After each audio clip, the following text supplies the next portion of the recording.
Ok. Madame Auricos, merci beaucoup, Madame la directrice des petites villes de demain. Il faut savoir que c'est un plan gouvernemental qui réunit quand même, il y a 1600 villes, hein, vous nous direz un peu plus, qui ont été sélectionnées par les préfets. Merci de passer un peu de temps avec nous pour cette audition et c'est important, la numérisation des centres-villes. Donc peut-être qu'en quelques mots, peut-être nous représenter un peu ce plan gouvernemental très ambitieux qui sont les petites villes de demain. Merci, merci beaucoup pour votre invitation à cette audition.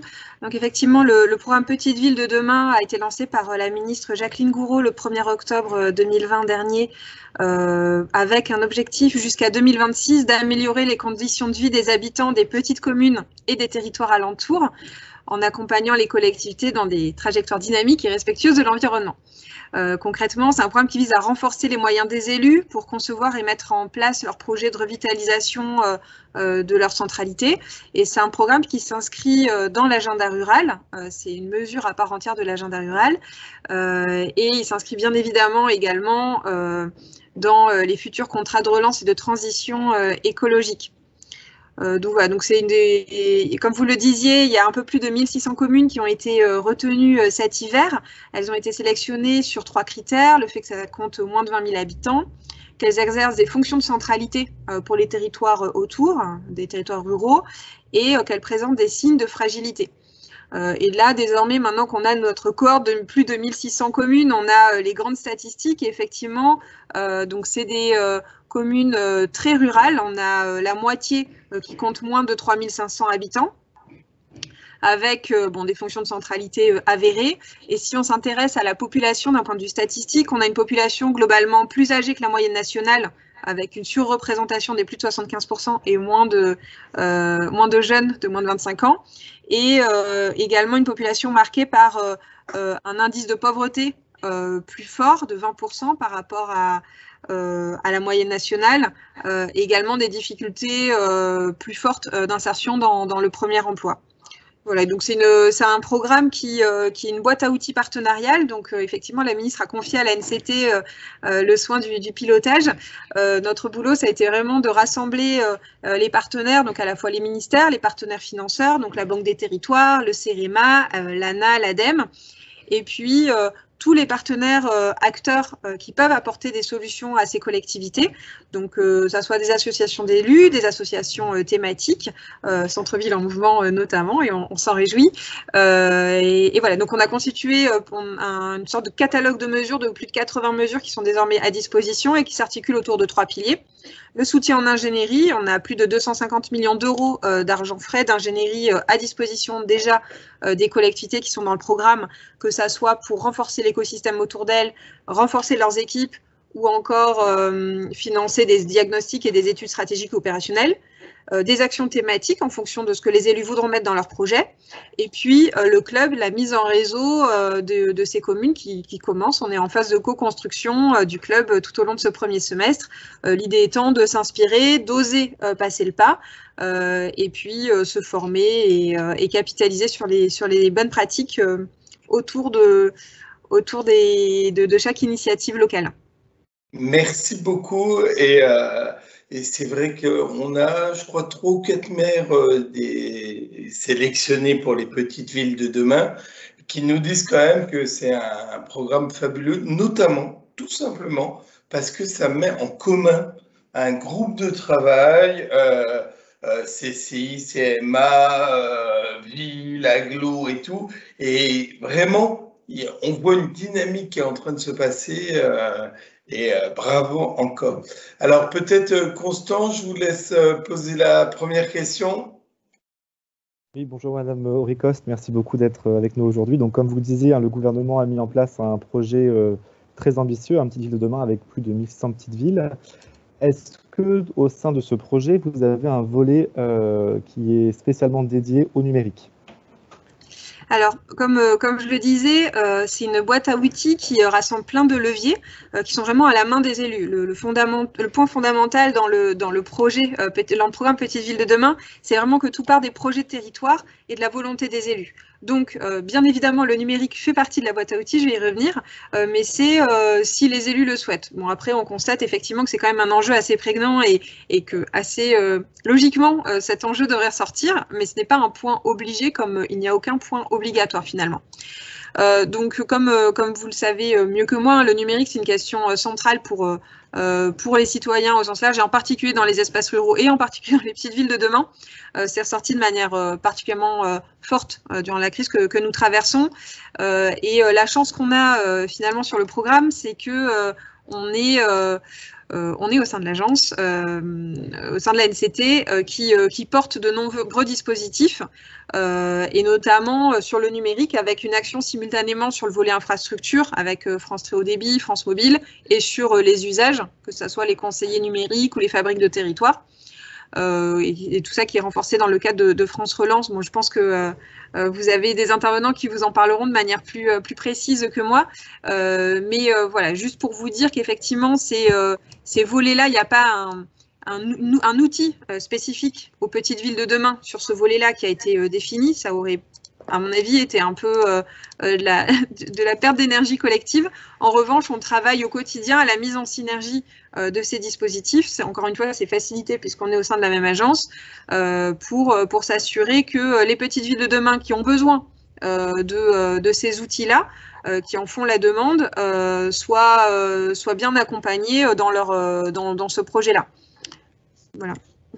Oui, l'Agence nationale de la cohésion du territoire, mais également, donc vous faites le lien, je pense, des conseillers numériques, et ils apportent quand même une aide importante, hein, parce que sur 2 ans, je crois que c'est 50 000 €, et c'est 4 000 postes, donc les petites villes de demain peuvent en bénéficier.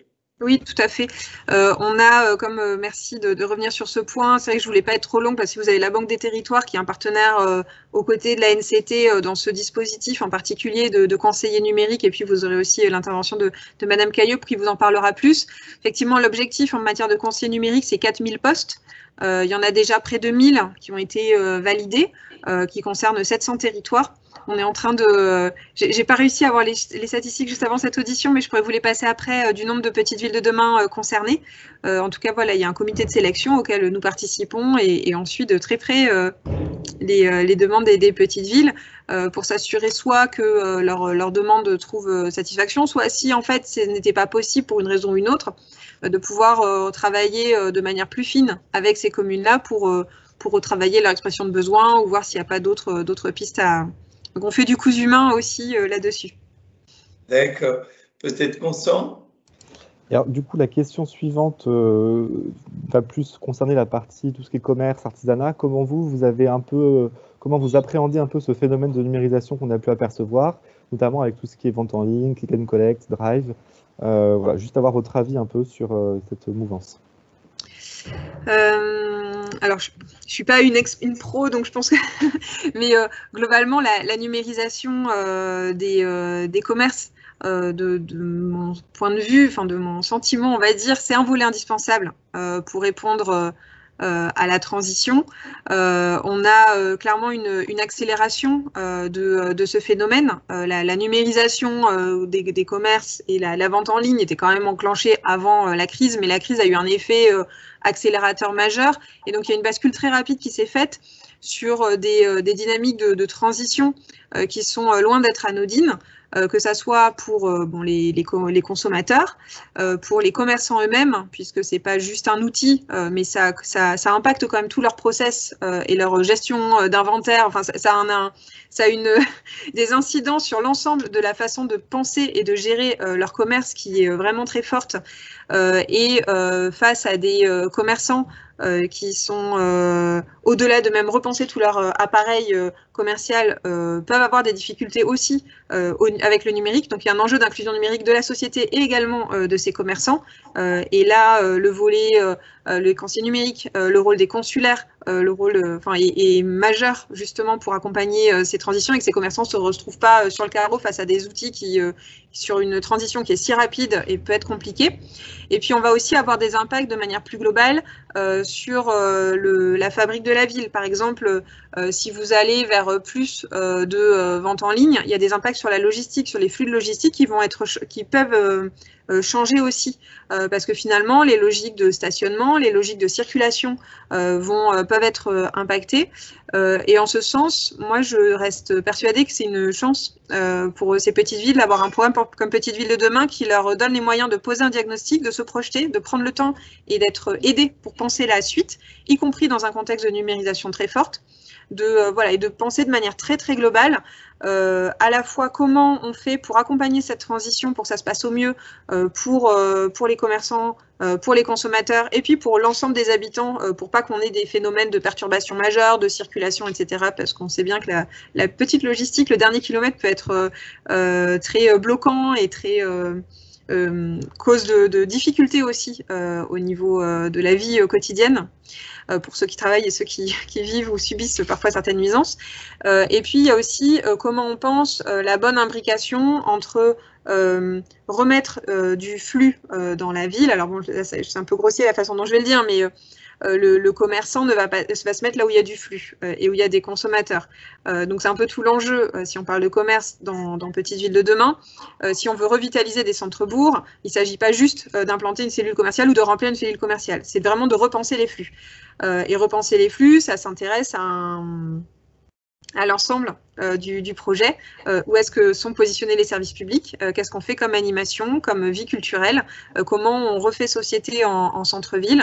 Et finalement, ça permet aussi, il y a un enjeu fort de tisser ces enjeux de numérisation, de les accompagner au mieux, et de penser en même temps l'avenir des commerces plus traditionnels, éventuellement hybridés, pour que ça ne se fasse pas au détriment et que ça s'accompagne aussi d'une revitalisation du centre-bourg. Donc il y a vraiment une dimension très plurielle qui peut être appréhendée dans le programme PVD, il me semble. Ouais, c'est intéressant ce que vous dites. Je pose la question parce que là, on parle beaucoup des data également. Les data, c'est une mine hyper importante pour les maires parce qu'on sait où vont les gens, d'où ils arrivent, d'où ils viennent, etc. Et par rapport aux data, vous parliez de mobilité, il faut absolument qu'il y ait du passage devant les boutiques et vous avez raison. Comment vous voyez un peu les choses? Est-ce que les petites villes de demain considèrent les data comme quelque chose d'important? Est-ce qu'elles aident les villes? Est-ce qu'elles ont quelque chose qu'elles ont mis en place par rapport à ça?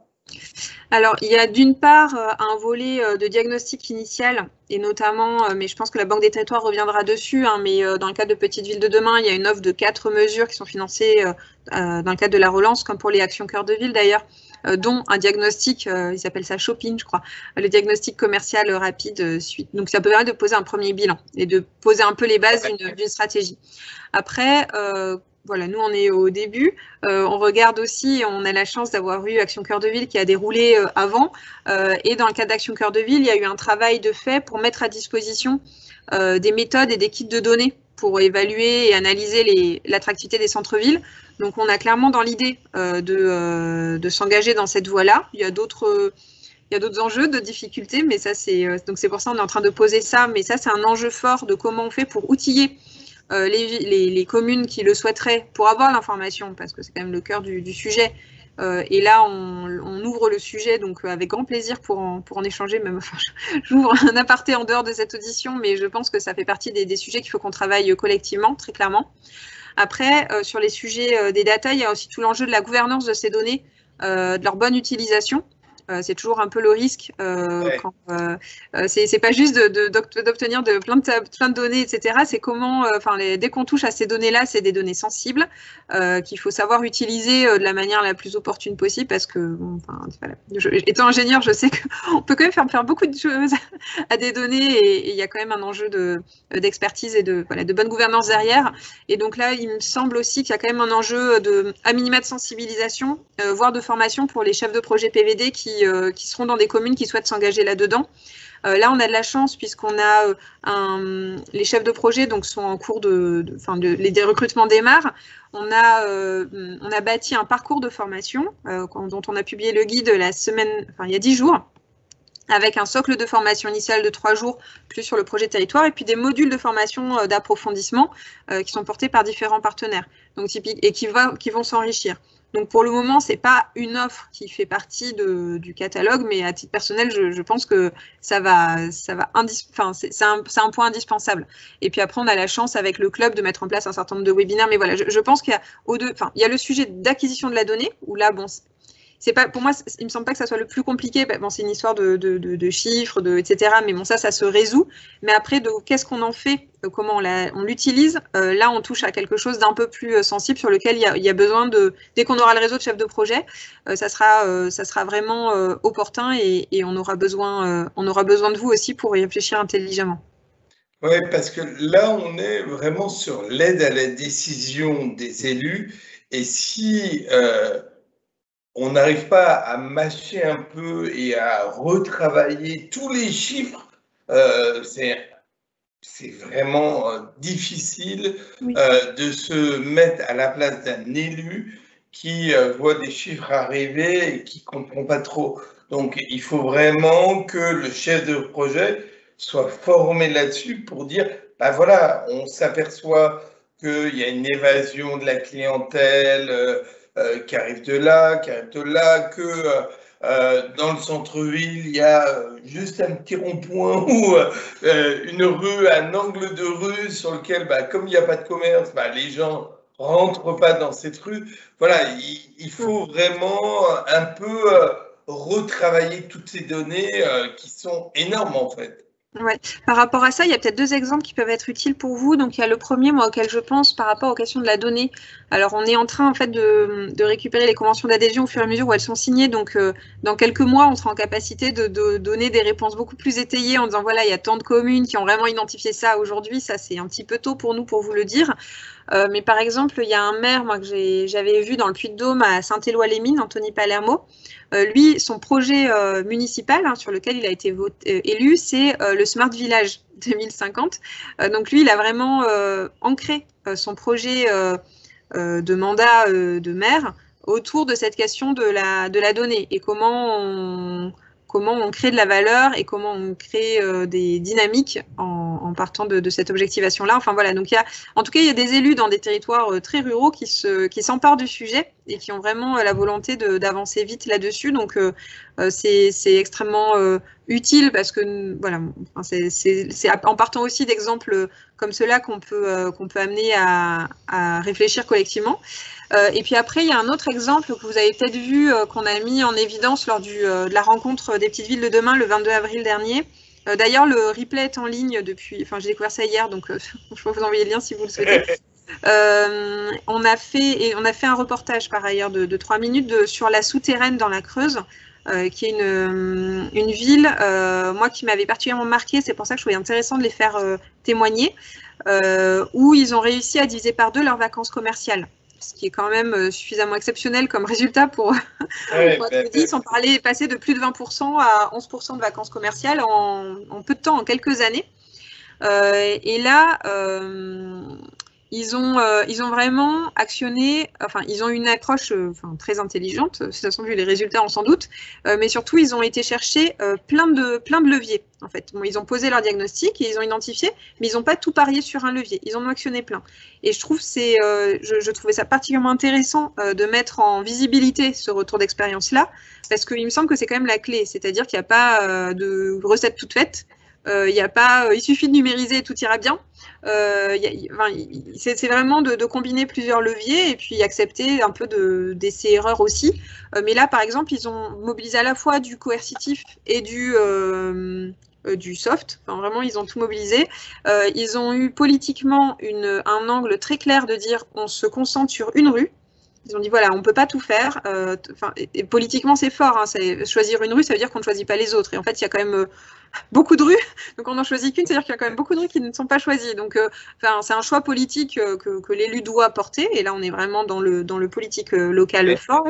Et sur cette rue-là, il y a eu une action très, très forte d'une part de mise en valeur des vitrines vides pour éviter l'effet un peu sinistrose des cellules. Et là, ils ont été chercher notamment des artisans locaux pour habiller ces vitrines. Et puis après, ils ont mis en place une aide au loyer pendant les 3 premières années pour les personnes, pour les commerçants qui souhaitaient s'installer. Voilà, donc ils ont actionné plein d'outils en fait qui sont connus, mais ils ont tout mis en place de manière très très volontariste sur une zone prioritaire. Et également, ils ont dit en fait, et ça rejoint la question du flux, on va créer de l'animation culturelle dans cette rue-là. Et donc, ils ont implanté une microfolie dans une chapelle qui avait été désacralisée dans cette rue, avec un accueil mitigé au départ, en tout cas un peu perplexe des commerçants, en disant mais qu'est-ce que vous venez faire là, etc. Et finalement, bon voilà, la microfolie ouverte, ça a créé des milliers de personnes qui sont venues voir, et donc de fait de consommation dans la rue, et donc la synergie prend bien désormais. Et avec notamment, par exemple, à l'ouverture de la microfolie, une déambulation dans les commerçants de cette rue-là, avec des mini-expositions là aussi. Donc, il y a à la fois une action sur le commerce en activant tous les leviers à disposition qui sont opportuns, qu'il faut apprécier au niveau local, et également de penser cette notion de flux en créant du flux, en allant chercher des outils extérieurs, enfin non commerciaux, dans l'occurrence, c'est de l'animation culturelle, qui ont effectivement permis de ramener beaucoup de consommateurs au final. Donc voilà, enfin, en tout cas, mais bon, je m'éloigne un petit peu du sujet numérisation, mais je trouve que ça illustre bien le fait que la numérisation, c'est un outil qui est pas évident à mettre en place. On est dans un phénomène de transition très forte qu'il faut savoir accompagner, surtout que ça s'est accéléré de manière incroyable par rapport au pas de temps dans lequel on était. Je reste intimement persuadée que de toute façon on y aurait été, mais peut-être sur un temps beaucoup plus long. Donc ces transitions fortes, elles peuvent causer des difficultés, notamment pour des commerçants très fragilisés par la crise. Donc il y a un gros enjeu à être présent collectivement. Peut-être que ça m'amène aussi à une question. Vous parliez de volonté politique. C'est vrai que je pense que ça donne aussi un coup d'accélérateur, votre action, le plan Petite Ville de demain, sur cette volonté politique. En 6 ans maintenant, l'État nous seconde, nous aide pour un peu sauver nos cœurs de ville, nos centres-villes. Et on voit que la population est maintenant derrière, du moins. On voit bien dans le dernier baromètre qu'on a fait, 9 Français sur 10 déclarent au CSA, l'Institut CSA, que de faire ces courses en centre-ville est un acte citoyen. Donc c'est vrai qu'il y a plein de choses qu'il faut utiliser, que le numérique en fait partie, mais la difficulté que vous avez, on voit sur les auditions qu'on fait, autant les grandes villes, on voit que la population est plus à même, c'est plus facile de commander sur Internet ou d'aller voir ce qui se passe en centre-ville, les animations, la culture et tout. C'est plus difficile dans les petites villes parce qu'ils ont moins l'habitude, parce que voilà. Et donc, il y a la partie humaine qu'il faut garder quand même, qui est importante, mais la partie moderne aussi. Donc, comment vous voyez un peu les choses par rapport à tout ça? Même à titre personnel, hein, du moins. Oui, en fait, vous l'avez bien résumé. Enfin, effectivement, il y a plusieurs sujets. Il y a un enjeu majeur d'inclusion numérique qui dépasse la question du commerce, parce qu'on voit bien que la numérisation, elle ne touche pas que les commerçants, elle touche plein d'autres pans de la vie, y compris de la vie citoyenne. Enfin, c'est tout bête, mais que ce soit pour les déclarations d'impôts, etc. Quelqu'un qui est en difficulté face à l'outil numérique a quand même et peut être en difficulté dans une société qui le devient de plus en plus. Et je pense que c'est pour ça aussi qu'il y a des programmes fortement portés par le gouvernement, que ce soit sur les conseillers numériques, mais également avec les France Services, etc., pour faciliter. Donc, là, on a un sujet d'inclusion numérique majeur que vous pointez du doigt, qui, à mon sens, dépasse largement la question commerciale, mais qui en fait partie, bien évidemment, et puis qui n'est pas du tout réservé aux territoires ruraux. Bon, clairement, on a des difficultés d'inclusion numérique dans plein de territoires, et on n'a pas forcément de l'électronisme dans tous les territoires ruraux, loin de là. En revanche, moi, ce qui m'avait beaucoup marqué sur mon poste précédent, bon là, je vais faire le dinosaure. Moi, j'ai eu la chance sur mon poste précédent de travailler auprès de 2 préfets sur le projet de territoire de Fessenheim, dans le cadre de l'arrêt de la centrale nucléaire.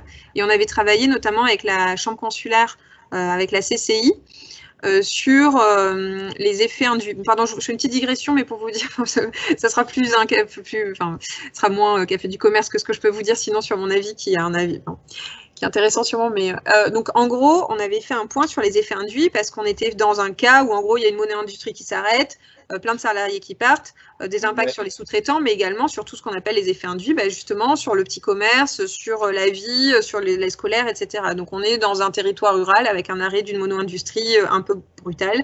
Et comment on fait pour gérer cette transition-là? La chance qu'on avait, c'est qu'on avait un petit peu d'anticipation, mais c'est des transitions malheureusement qui sont connues dans d'autres territoires.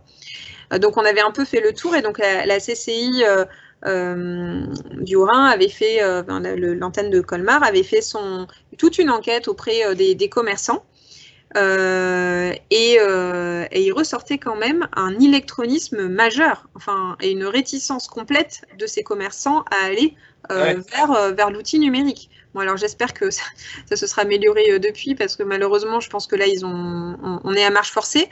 Mais c'est pour ça, moi, je veux quand même insister là-dessus, parce qu'on a quand même une vision des fois de dire, oh là là, les territoires ruraux, enfin, ça va, en fait, globalement, c'est ça, c'est la société française. Oui, il y a des personnes en difficulté qu'il faut savoir accompagner, et d'ailleurs, il y a des outils qui sont mis en place, que ce soit les France Services, les conseillers numériques, etc.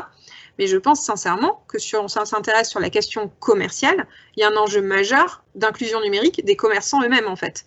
Et que ça soit d'agilité sur l'outil numérique, ou, comme je le disais, de penser leur façon de gérer leur stock, leur inventaire. Ça ne se gère pas du tout pareil si on est dans un modèle de vente en ligne, ou à minima de mise en visibilité de mon catalogue en ligne, ou si c'est j'ai tout dans mon arrière-boutique et je vais voir quand on me le demande. Et ça, il y a quand même un sujet de bascule, et les consulaires ont un rôle majeur là-dessus, très clairement. Enfin, moi, j'en suis intimement persuadée, parce que voilà, enfin, pour moi, il y a vraiment ce sujet-là qui est crucial. Et après, par rapport à ce que vous disiez, je vous rejoins tout à fait. Petite ville de demain, l'enjeu, enfin, la raison d'être du programme, c'est quand même d'améliorer la qualité de vie de tous où qu'ils vivent, de manière un peu globale, et donc dans des endroits dynamiques, engagés en transition écologique. Mais l'enjeu, c'est vraiment la qualité de vie. Et la qualité de vie, ça passe par le faire société, ça veut dire par le vivre ensemble. Et c'est un peu tout le sujet de recréer des fonctions de centralité fortes, parce que ça permet de créer du dynamisme, et ça permet de créer de la qualité de vie au sens du vivre ensemble, de lieux de société, et de mixité d'usage aussi et de population qu'on perd un petit peu lorsque on commence à compartimenter, etc. Donc il y a un enjeu citoyen très fort, et là clairement le commerce physique est un lieu aussi de rencontre et de partage. Ça peut être un lieu pluriel qui peut se matiner d'autres fonctions. On a clairement ce cas-là, notamment dans différentes actions qui sont portées sur réinstaller des épiceries dans les petits territoires ruraux. Bon, là, ça sort un peu de Petite Ville de demain, mais on procède vraiment de cette intention-là, de recréer des lieux de passage et où les gens vont se rencontrer. Et que ça peut être des lieux là aussi qui dépassent un peu la fonction commerciale stricte, Bon, et là, encore une fois, tout est possible. Il n'y a pas de... En tout cas, dans le programme, et je pense que c'est une force, il n'y a pas de modèle type qui est imposé. Voilà, on a un enjeu général d'améliorer la qualité de vie dans des territoires dynamiques engagés dans la transition écologique. Une fois qu'on a dit ça, ça va se traduire de multiples façons, en fonction des territoires, des aspirations des citoyens qui y vivent, de la volonté des élus qui ont été élus par ces citoyens par rapport à la vision qu'ils portaient d'avenir de ce territoire-là. Et c'est un peu, enfin moi je suis ravie en tout cas d'être sur mon poste parce que je suis très curieuse de voir aussi ces trajectoires se mettre en place, d'accompagner au mieux la trajectoire de chacune de ces villes, et on est vraiment dans cette posture-là. Et une des pierres angulaires, à mon avis, c'est vraiment la prise de conscience dans chaque territoire, à la fois les élus qui en général ont commencé bien ce travail-là, mais également des citoyens qui y vivent, de leur richesse, parce que il y a leurs histoires, les patrimoines bâtis, plus ou moins classés ou pas, des patrimoines aussi immatériels, et puis la capacité d'innovation, la capacité d'implication des habitants et des acteurs des territoires, et les commerçants et artisans en font intégralement partie, à la fois comme citoyens et comme acteurs de ces territoires-là. Donc voilà, je pense que c'est, en termes de vision un peu générale, c'est un peu ça que je pourrais dire. Alors, peut-être qu'on peut vous poser la dernière question. Je vais la compléter, mais je vous laisse la poser, Vincent. Oui, alors dernière question un peu pour voir sur le long terme, comment est-ce que vous imaginez les centres-villes, donc les centres-bourgs également, hein, et le monde commerçant à l'horizon 2030? Alors, je rajoute juste, parce que c'est vous, parce que vous avez répondu pratiquement à la question tout à l'heure, j'ajoute que nous, dans le dernier baromètre du CSA, toujours, qu'on a présenté avec la ministre Jacqueline Gourault, on a vu qu'il y avait, avec le Covid, avec ce qui s'est passé, la crise sanitaire qu'on est en train de vivre, de plus en plus de personnes, même Paris, voilà, qui disent on veut déménager, on veut habiter dans le centre-ville, des petites villes, on veut avoir plus de jardins, avoir plus de place pour nos enfants et tout.